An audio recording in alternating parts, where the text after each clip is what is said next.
to the All About Audiology podcast.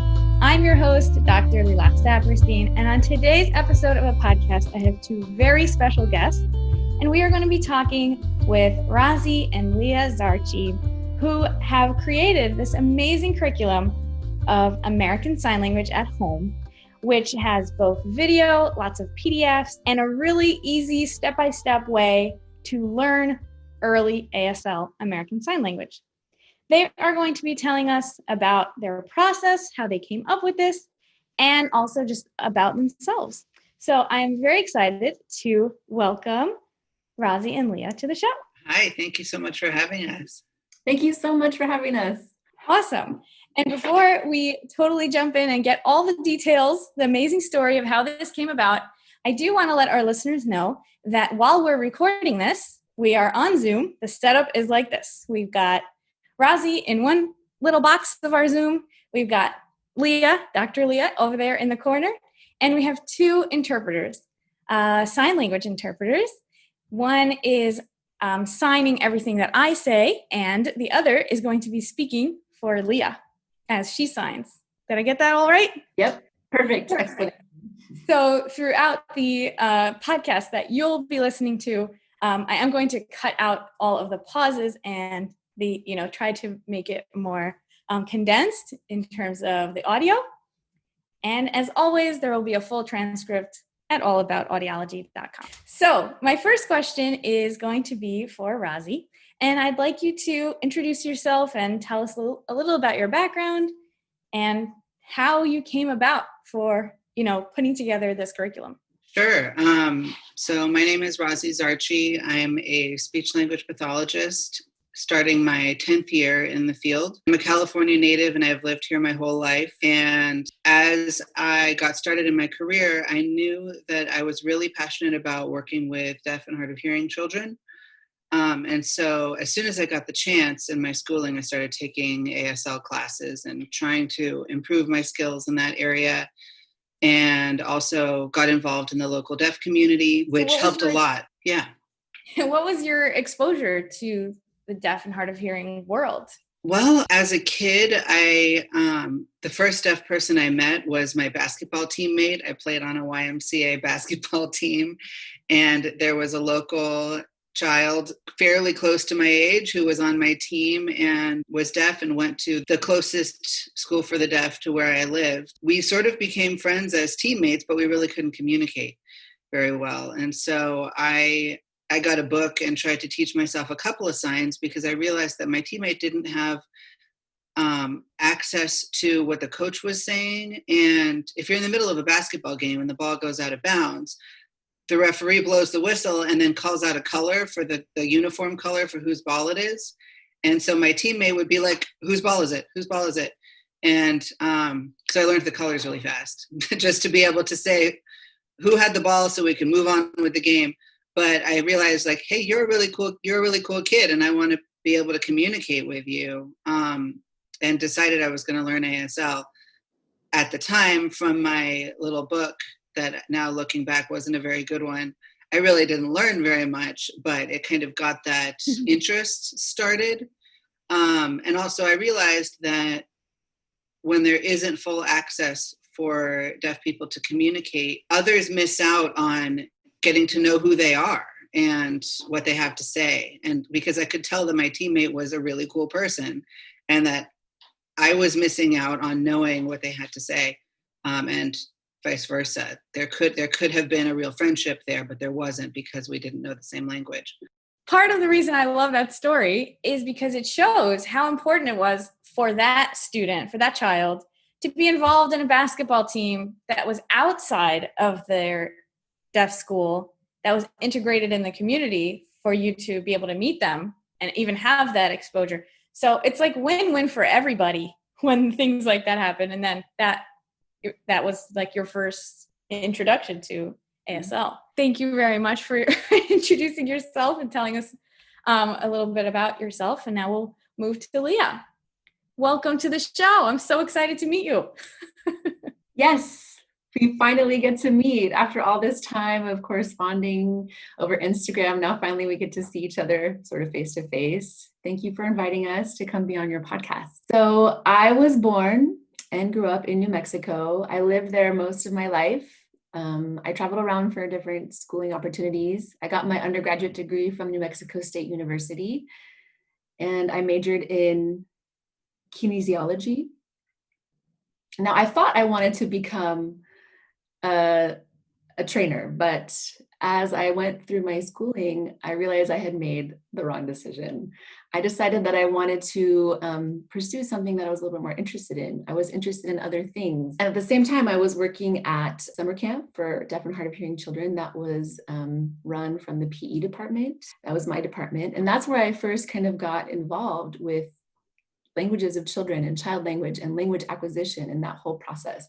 I decided to go ahead and continue my major with kinesiology. However, after that experience at the summer camp, I decided that I wanted to do a graduate program related to linguistics. So I applied, and I did end up going to Gallaudet University. I was there for 2 years. I got my master's degree. And at the end of that, I felt like I wanted more schooling. So after Gallaudet University, I decided to get my PhD. I got that at the University of Texas in Austin, and I focused on second language acquisition at that particular program. I graduated 4 years ago, and I'm now here at the Sacramento State University where I teach. That's wonderful. And I actually minored in linguistics in undergrad, and that was part of what was going on for me because I was coming in, really interested in languages and linguistics because I came from a bilingual home, and I just had this languages were so interesting to me. And then that's kind of where I was introduced to communication disorders, where I then moved to audiology. So we kind of did a crisscross the other way. But I wanted to ask you about what was the language environment. Yeah, that's funny. I wanted to ask you about the language environment when you were growing up. What was your experience? Yeah, loaded question. So growing up, I identified as hard of hearing and lost my hearing more as I became older. But I was able to acquire spoken language and be able to have some of that hearing to help with that. I was exposed to ASL at a young age. I'm not really sure what the story is and how I was exposed to ASL the first time, but I remember I went and had a hearing test when I was 9, and someone came to the school, and my class was kind of in line going to a particular place to get this hearing test. And I went and sat down in the booth, and the technician, I don't think it was an audiologist. I think that it was just somebody else kind of giving a basic hearing test at the school. The technician explained that once I put the headphones on, I would hear a beep, and then I would have to raise my hand depending on what side I heard it on. So I did the test. And by the end, the technician told me to push the headphones into my ears. And she was like, don't forget to raise your hand if you hear a noise. And I was like, okay, pushing the headphones into my ears. And the technicians urged me to continue to do it even harder and said, hey, just remember to raise your hand when you hear something. And so I'm sitting there squeezing the headphones to my ear, sort of cautiously raising my hand. I was kind of on the border of this experience, right? She wanted me to leave. She didn't want to do out the paperwork. She kind of was not sure what to do with me, but she just kind of excused me and let me leave without sort of coming up with a diagnosis. As I got older and I lost more of my hearing, I look back in my life and I see things that happen like that hearing test, and it makes more sense, right? So my language environment growing up was both English and Spanish, and somehow I was exposed to ASL at some point. And I kind of got more and more involved in the ASL community. I felt more attracted to it. And I think back at this point, I didn't realize that I was just kind of really feeling like I was at home. I wasn't sure if it was, the stress in which I was trying to hear things as I lost more of my hearing, or the stress of trying to lip read everything. I'm not sure. But as my hearing level changed, I sort of shifted communities and became more involved in the deaf community and much more of a prevalent ASL user. But was anyone at home using ASL or only outside other people in the community? I was the only ASL user in the house, and my exposure to ASL was only from the community. Wow. I think that sounds like a very stressful way to try and communicate with people that are closest to you. Wow. Okay, so we heard a little bit about Razi. We heard a little bit about Leah. I'd like to, whoever wants to tell us how it came about. How did you guys meet? Well, we met because of linguistics, actually. Speaking of linguistics, I actually did my undergrad degree in linguistics and anthropology, and then moved over to speech pathology for grad school. I hadn't mentioned that before, but Leah is much better at actually telling the story of how we met, so I'll let you do that. Wait, was that at Gallaudet? No, I went to UCLA for undergrad, and then here to Sacramento at Sacramento State for grad school, and we met here in Sacramento. Okay, got it. Okay, Leah, I think that means you're on. Sure. So the way that Razi and I met, I was still relatively new. I had just completed my first year here in Sacramento. Someone who is from the area in Sacramento was visiting, and another mutual friend had invited lots of people to come and see this friend who was returning back home. Sacramento, as you may know, is very hot in the summer, and this other friend, her name is Mela, she decided to host an ASL day at the lake. People all swarmed to the lake, and we were kayaking, paddleboarding, and there's a variety of different sports there at the lake, but really just hanging out, chatting and catching up on the beach. Mela had met Razi through some other events and people, and Mela is also a professor at Sac State, and so she introduced the two of us. She had asked if we had met before, but she knew that we both had an interest in linguistics, and she thought we should chat. So, of course, I took the opportunity to chat Razi up, and we just never stopped. I love asking people how they met because I think it's so fun. It's one of those like miracle things that one person knows another person who knows 6 other people, and then ta-da, you just meet the person that is exciting. So anyway, you guys have this adorable puppy I see on Instagram all the time. Leah is always busy with tons of videos and work. And so I wanted to hear how it came about that, with all the things that you two are so busy with and all your responsibilities, plus Corona fell on everyone's head.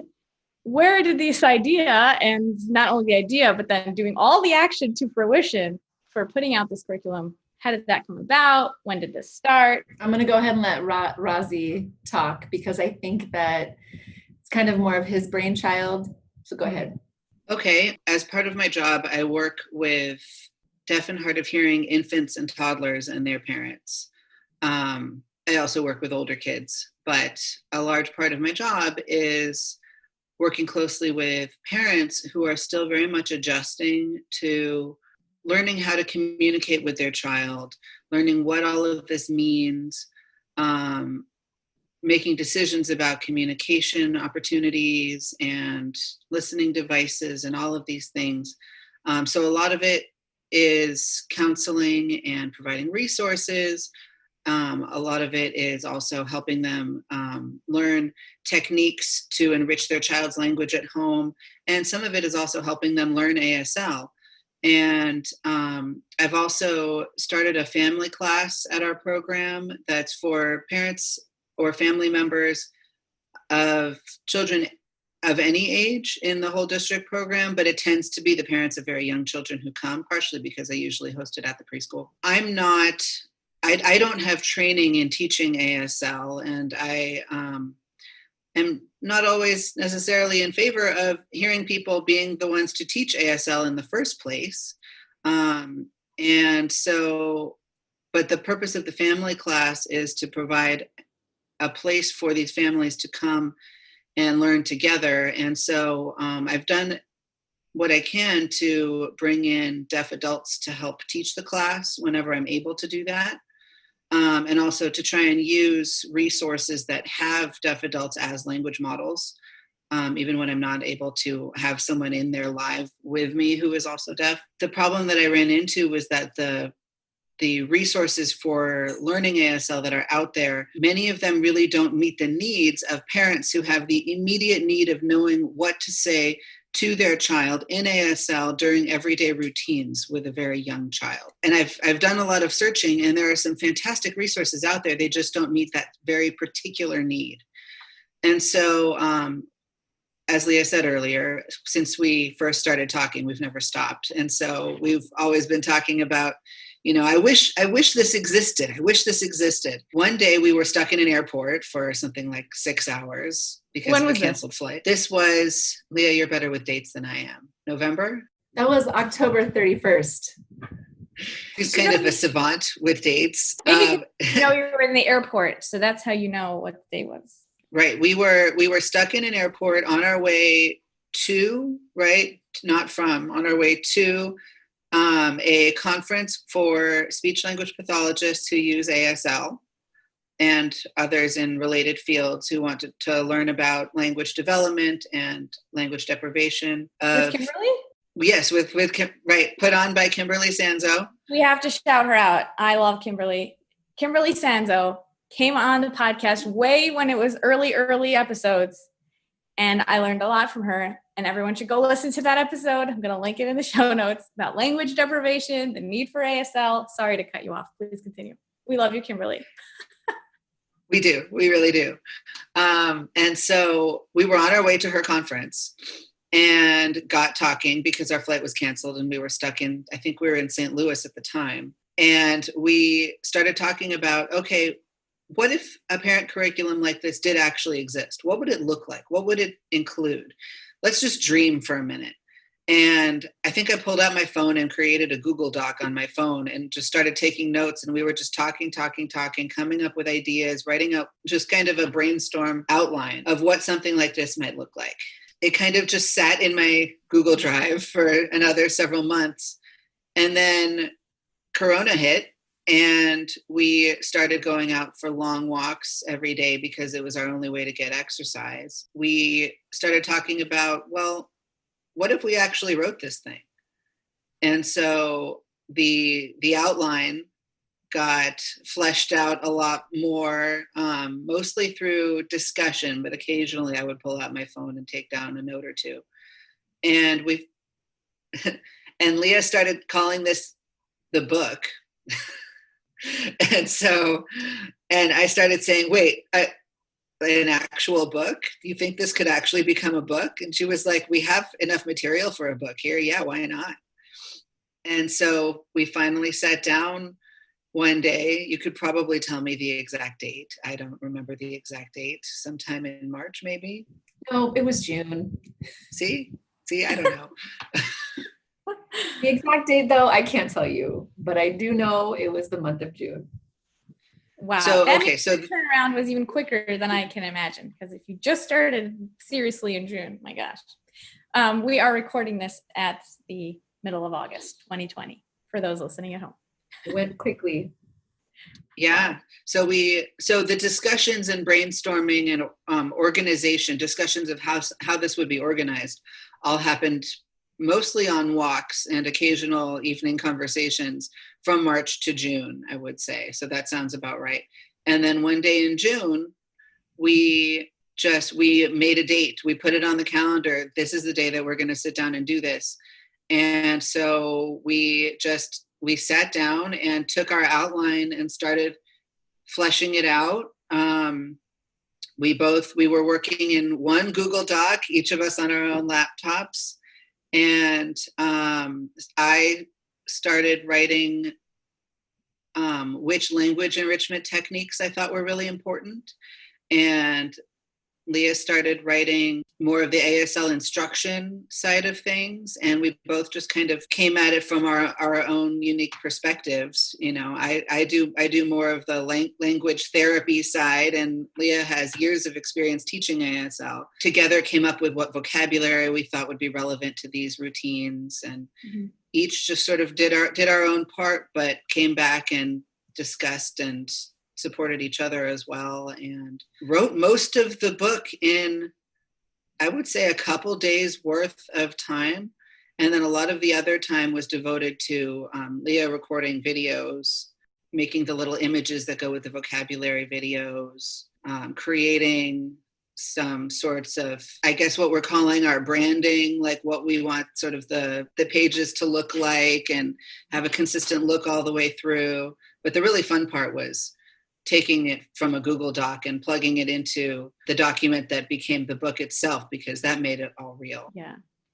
Wow, a true collaboration. You each had your expertise and you came at it. I'd love to hear from you about the 4 chapters in the book, the different routines, and just what I love about it is this, how functional it is. It's really like from the morning to the evening, bedtime, like all the things you do in a day, instead of sometimes you see these like early things, which are like the 5 questions, WH questions, who, what, where, when, why. That's a good place to start. Like if you're in high school or if you're, a hearing person learning ASL, but not a great place to start with an infant. So tell us about, the different chapters in the book. Sure. So Razi really was the one that helped me think about the different vocabulary, or really to kind of hone in on the different routines that we would use, especially when you think about after COVID-19, we have more parent coaches because there are kids who used to be in therapy that cannot be in that office anymore and interacting with that SLP. Instead, they're interacting with their parents on a more regular basis. So we picked those 4 chapters based on the things that Razi was already teaching families before COVID hit. So we are focusing on mealtime. All kids are there eating many times during the day. And we decided that this book would be focusing on a younger population, kids under the age of 1. And we do want to eventually develop curriculum for older children, but one thing that's really cool about mealtime is that all the children of every age typically eat, right? So those families who perhaps have older children in the home still can be talking about food with their children, right? So we have basic food vocabulary: eat, drink, more, all done, basic terms that come up a lot at mealtimes. We have vocabulary related to bath time. Bath time is something that's such a rich opportunity for interaction with that child and to expose the baby to language. And it's a great time to use what the baby already is interested in. So they're looking around and they show that interest. And so you can kind of follow that interest to help with that language exposure.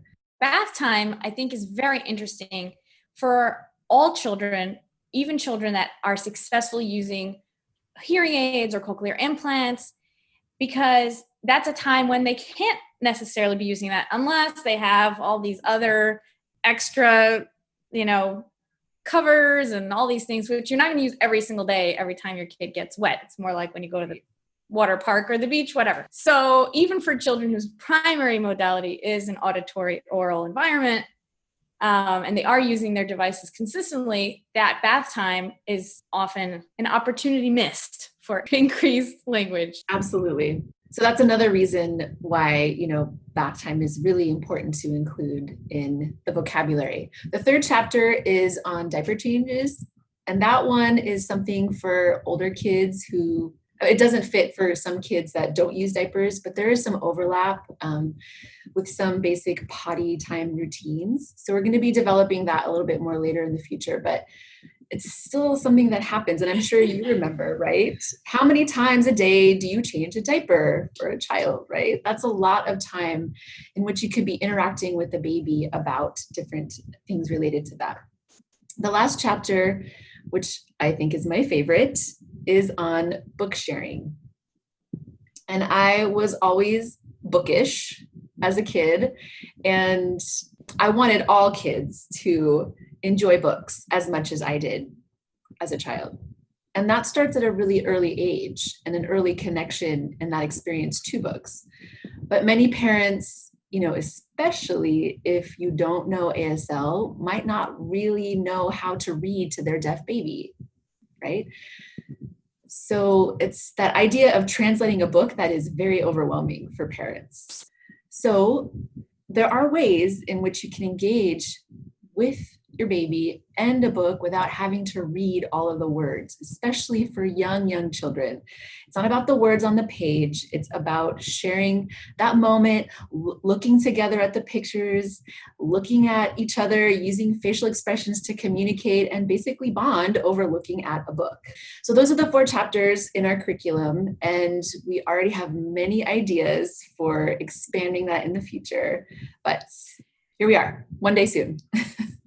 It's amazing.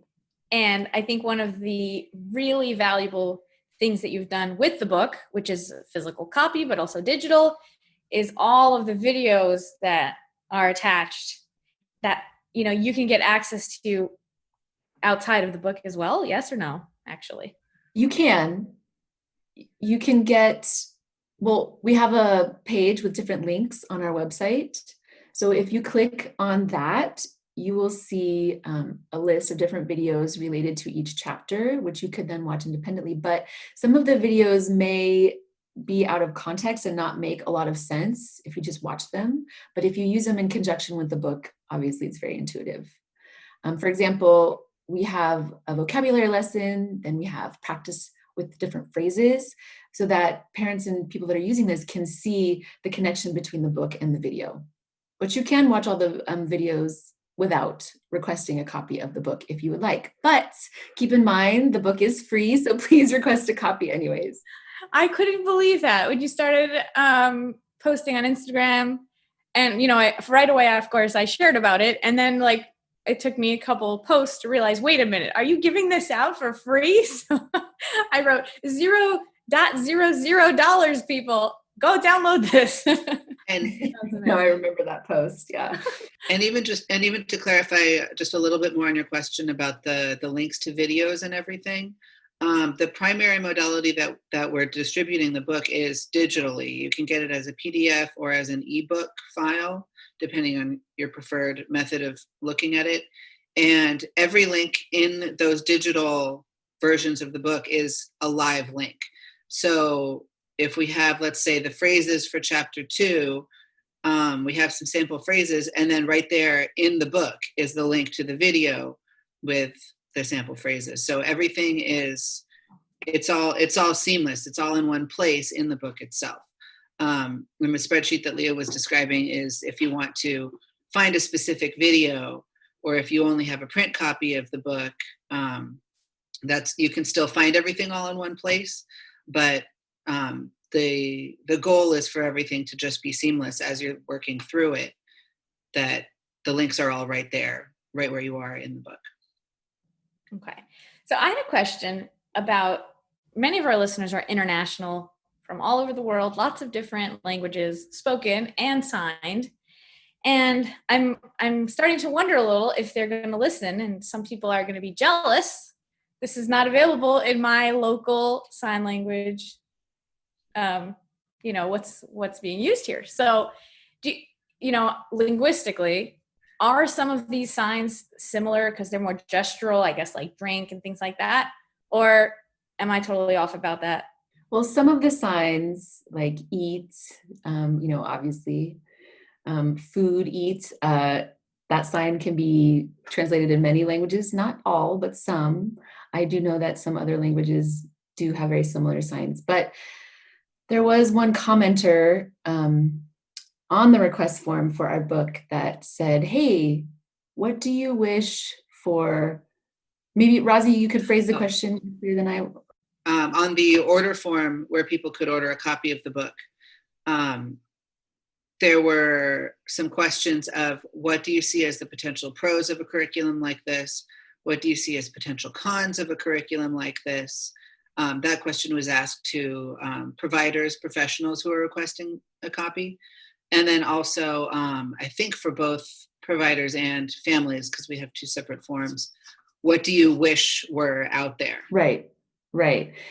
So one comment that we received from that question, someone put down, hey, how about you put this out in Auslan, which is Australian Sign Language, right? So it would be wonderful to be able to translate the materials and the curriculum to other signed languages. We want to translate the text into different languages as well, especially for Australia, because the English is the same. We would just need to replace some of the videos, most of the videos actually, to reflect Australian Sign Language, but the text would not have to be changed as much. And so we could just say Aslan everywhere that ASL is written in the text, but pretty much it'd be pretty easy. But if we are able to coordinate this with someone to produce videos in other sign languages, we would love to have that happen, because we know that this is not a unique situation. This is something that parents around the world with deaf babies experience. They want to provide language that they don't know, right? So that's a hard thing to grapple with. And that's something that we want to seriously pursue, especially as we continue to develop materials and grow this and grow the knowledge about this curriculum. We want the curriculum to reach out to as many people and communities as possible. Well, you heard it here, people. That's what this podcast is about.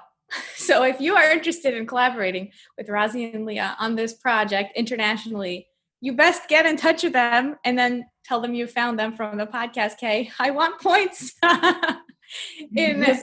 providing, so much language opportunity for children around the world. That is why I'm here. Can I add something about that really quick?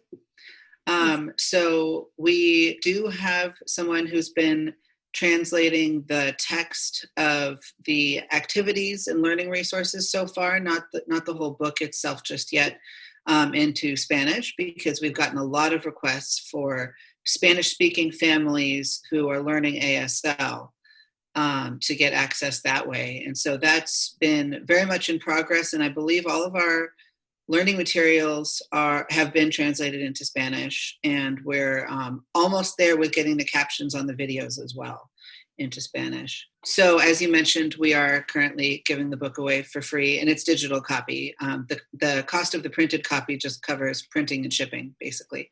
In the future, we may charge for the book, but only to professionals who are requesting it. And we'll still keep it very affordable. We want to keep it absolutely free and accessible to families for as long as we are able to do so, hopefully forever. That's our goal. If people want to support this endeavor and help us keep it free or very affordable, we do have a Patreon account where people can become a patron. And what that means is you're basically subscribing to pay a certain amount per month, and you can choose the amount to help us afford really what it's going toward is translation, is paying translators to translate the materials into as many languages as possible.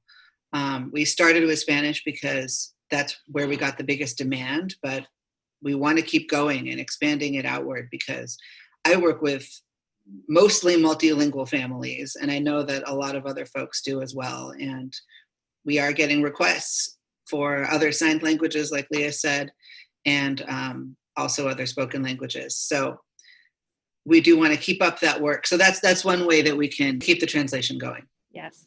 I so much believe in the way that you've made something so complicated, and like, I hear a lot from people who have a new diagnosis as an audiologist, and they say this news fell into my life like a meteor from the sky.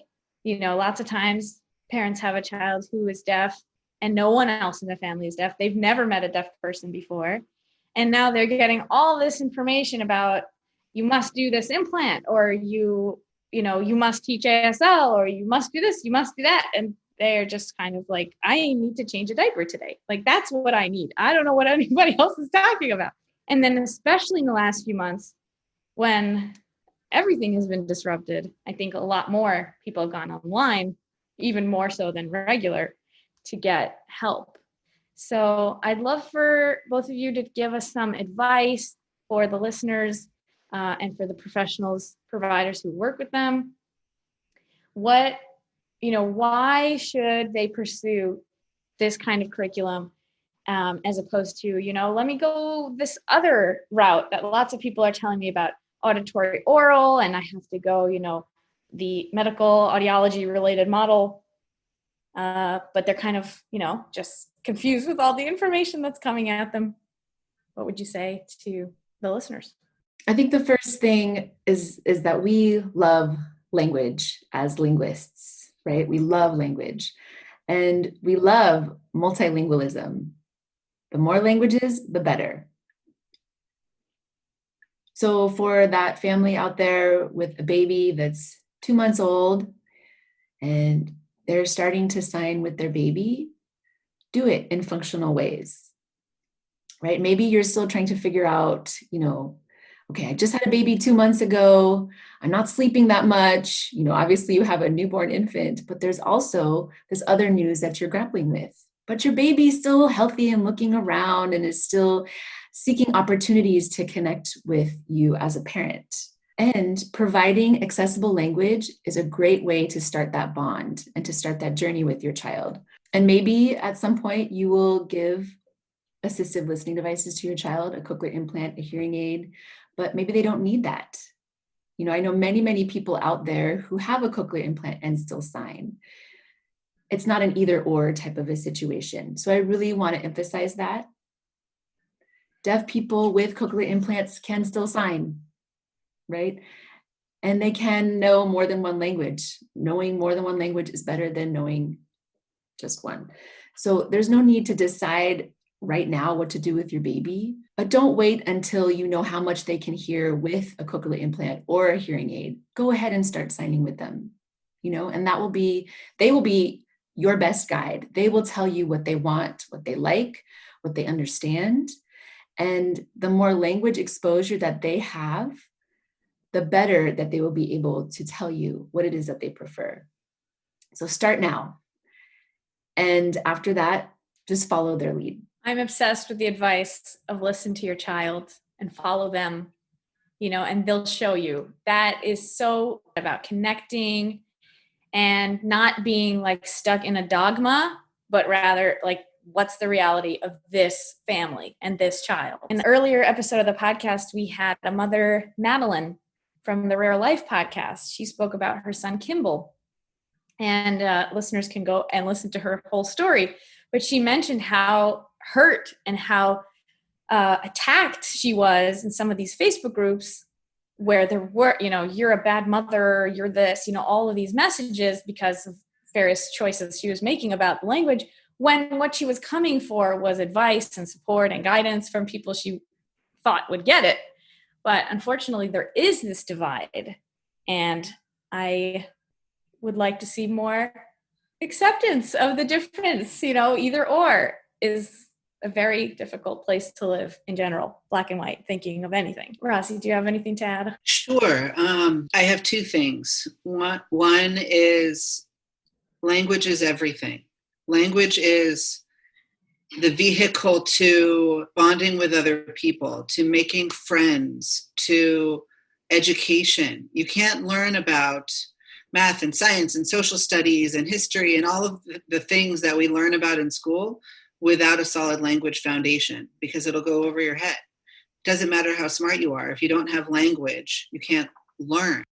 But you can't learn as well. Like Leah was saying, listening devices do all kinds of things, and the technology is fascinating and very impressive. But every child is different, and we don't know how much any listening device is going to do for them until they start getting older and either acquiring spoken language and listening skills or not. And if they're not, then now that's all lost time.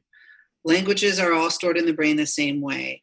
And so the earlier we can give a child language that they can access without difficulty, the better they're going to be able to learn in the long term. And that's what we're learning more and more through research, but also through personal stories of people who have had late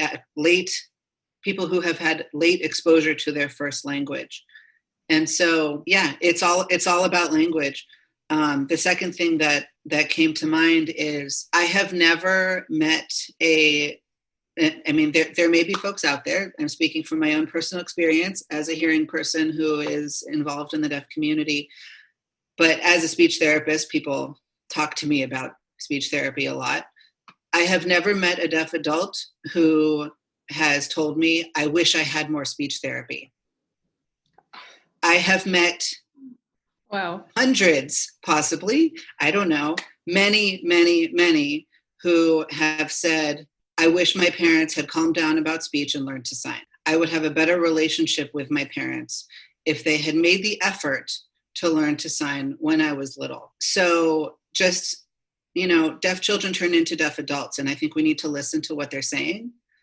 And it's not either or. It's really not.